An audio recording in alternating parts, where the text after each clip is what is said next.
السلام علیکم۔ IPN live سے میں آپ کے ساتھ صفوان احمد۔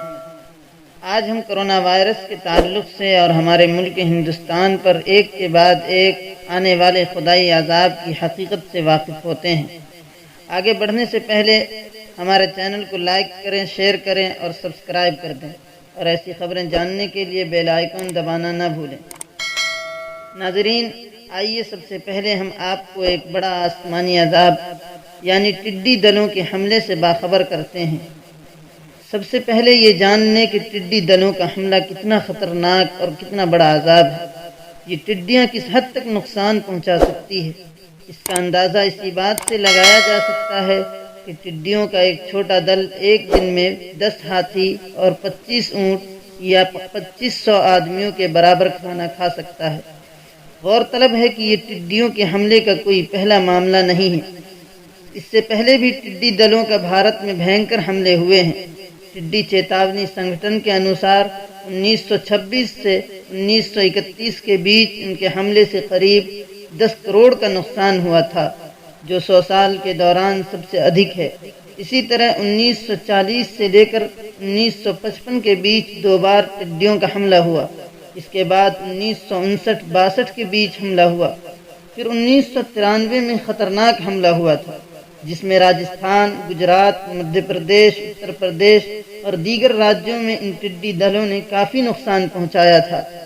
WHO کے انوسار دنیا بھر میں ٹڈیوں کے 10 پرجائیاں سکریہ ہیں، جن میں سب سے خطرناک ریگستانی ٹڈی ہوتی ہے۔ اس کے علاوہ پرواسی ٹڈیاں، بامبے ٹڈی اور ٹری ٹڈی بھی بھارت میں دیکھی گئی ہیں۔ لیکن غور طلب بات یہ ہے کہ ٹڈی چیتاونی سنگھٹن کے انوسار بتایا جا رہا ہے کہ اس سال یعنی 2020 میں ان سب سے زیادہ نقصان پہنچانے کا اندیشہ ہے۔ لیکن ذہن میں ایک ہی سوال بار بار پیدا ہوتا ہے کہ آخر اس دھرتی پر رہنے والوں کو اتنی مصیبتوں کا سامنا کیوں کرنا پڑ رہا ہے؟ اس سے واقف ہونے کے لیے اس ویڈیو کو آخر تک دیکھتے رہیں۔ ناظرین، آئیے آپ کو بتاتے ہیں کہ کرونا وائرس لاک ڈاؤن کے بیچ دلی NCR میں پھر سے بھوکمپ آیا۔ اس 2 مہینے کے بیچ میں 7ویں بار بھوکمپ کے جھٹکے محسوس کیے گئے ہیں۔ سب سے پہلے 12 اپریل کی شام بھوکمپ کے جھٹکے محسوس کیے گئے تھے، جس کی تیورتا 3.5 انکت کی گئی تھی۔ پھر دوسری مرتبہ 13 اپریل کے دوپہر 1:26 پر بھوکمپ آیا تھا۔ اس کی تیورتا ریکٹر اسکیل پر 2.7 تھی۔ پھر تیسری مرتبہ 10 مئی کو آیا تھا۔ اس کی تیورتا ریکٹر اسکیل پر 3.4 تھی۔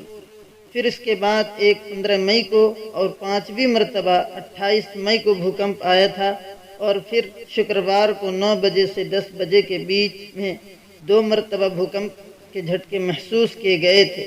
اور اہم بات یہ ہے کہ شکروار کے بھوکمپ کی تیورتا ریکٹر اسکیل پر 4.5 یعنی سب سے تیز بھوکمپ تھا۔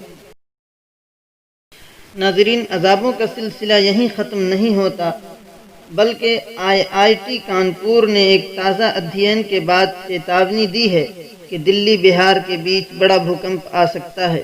اس کی تیورتا ریکٹر اسکیل پر 7.5 سے 8.5 کے بیچ میں ہونے کی آشنکا ہے۔ پھر آخر میں یہی سوال رہ جاتا ہے کہ آخر یہ خدائی عذاب جو ایک کے بعد ایک آ رہے ہیں، یہ کس چیز کا صلہ ہے؟ اس کو جاننے کے لیے ہماری ویڈیو کو آخر تک دیکھتے رہیں۔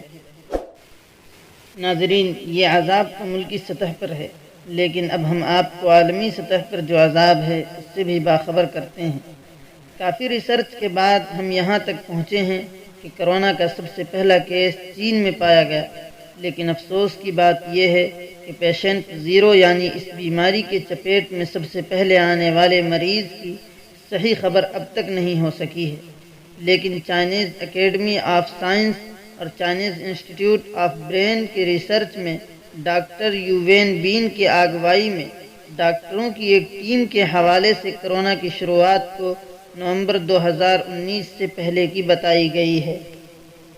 اب ہم آپ کو بتاتے ہیں کہ انڈیا میں کرونا کا پہلا کیس کہاں اور کب پایا گیا۔ انڈیا میں پہلا کیس کیرل میں سامنے آیا تھا۔ PIB پر موجود جانکاری کے انوسار شروعات میں کیرل میں 3 لوگوں کے سنکرمت ہونے کا پتہ چلا تھا۔ یہ معاملہ 30 جنوری کو کیرل کے ترشور ضلع میں سامنے آیا تھا۔ اس کی پشٹی خود کیرل کے مکھیہ منتری پینرائی وجین نے ٹویٹ کر کے کی تھی۔ اس کے بعد 2 اور 3 فروری کو 2 معاملے اور پیش آئے تھے اور یہ بھی کیرل ہی سے تھے۔ اہم بات یہ ہے کہ یہ تینوں مریض چائنا کے ووہان شہر سے ہی لوٹے تھے۔ یہاں بھی ایک سوال کھڑا ہوتا ہے کہ سرکار جو اب لوگوں کی جان بچانے میں خیرخواہی کے ڈھونگ دکھا رہی ہے اور خود AC میں بیٹھ کر بار بار لاک ڈاؤن کرے جا رہی ہے، اس وقت اس نے ایئر لائن کو سیل کیوں نہیں کیا؟ کیا یہ خود غریب اور لاچار لوگوں اور مڈل کلاس کے لوگوں کو موت کی گھاٹ پہنچانا چاہتی ہے؟ بات یہیں ختم نہیں ہوتی ہے، بلکہ ہماری سرکار نے اس بیماری کو بڑھاوا دینے کے لیے اس بیماری کا جو دیش اب گڑھ بنا ہوا ہے یعنی امریکہ، وہاں سے ڈونالڈ ٹرمپ کو بلاتے ہیں۔ اور صرف یہی نہیں بلکہ ہندی نیوز کے انوسار ڈونالڈ ٹرمپ کی سرکشا کرنے کے لیے 200 امریکی سرکشا کرمی بھی لائے گئے تھے، اور یہ سب 24-25 فروری کو ہوا تھا۔ پھر 1 مہینے بعد یعنی 24 مارچ کو پہلا لاک ڈاؤن لگتا ہے، اور اب اس لاک ڈاؤن کو 2 مہینے سے پار ہونے جا رہا ہے، اور لاک ڈاؤن 4 بھی ختم ہونے کی کگار پر ہے، اور لاک ڈاؤن 5 یعنی 1 جون سے 30 جون تک کی تاریخ بھی آ چکی ہے۔ لیکن بہت افسوس کی بات ہے کہ اس لاک ڈاؤن کی وجہ سے اپریل میں 12 کروڑ 20 لاکھ لوگوں کی نوکریاں ختم ہو گئی۔ ایسے حالات میں سرکار کی سازش سمجھ سے بالکل باہر ہے کہ وہ کووڈ-19 کے مریضوں کو بھی سہولت نہیں پہنچا رہی ہے۔ اتر پردیش کی خبر ہے کہ کووڈ-19 کے مریض اسپتال میں کھانے پینے کی قلت کی وجہ سے بھڑک گئے ہیں اور کہا ہے کہ کیا ہم جانور ہیں؟ اور اب NDTV کے شکروار کے رپورٹ کے مطابق پورے دیش کی بات کریں تو یہاں کرونا وائرس کا سنکرمن قابو میں آنے کا نام نہیں لے رہا ہے۔ دیش میں کرونا وائرس کے معاملے کی سنکھیا 1,65,799 ہو گئی ہے۔ 24 گھنٹے میں کرونا کے سب سے زیادہ 7,466 نئے معاملے سامنے آئے ہیں، جبکہ 175 لوگوں کی موت ہوئی ہے۔ ناظرین، خدائی عذاب کا سلسلہ یہیں ختم نہیں ہوتا ہے، بلکہ ہفتے میں ایک بار کہیں نہ کہیں بھینکر بارش کے ساتھ پتھر اور طوفان نے بھی تباہی و بربادی مچا رکھی ہے۔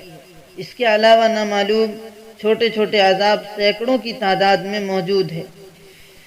اب آئیے ہم آپ کو یہ بھی بتا دیں کہ یہ تمام مصیبتوں اور آفتوں کا پے در پے آنے کی وجہ کیا ہے۔ قرآن ان تمام کی وجہ بتاتا ہے، ظہر الفساد فی البر والبحر بما کسبت ایدی الناس لیذیقہم بعض الذی عملوا لعلہم یرجعون، یعنی یہ تمام مصیبتیں اور پریشانیاں لوگوں کی بدسلوکیاں اور برائیوں کا صلہ ہے۔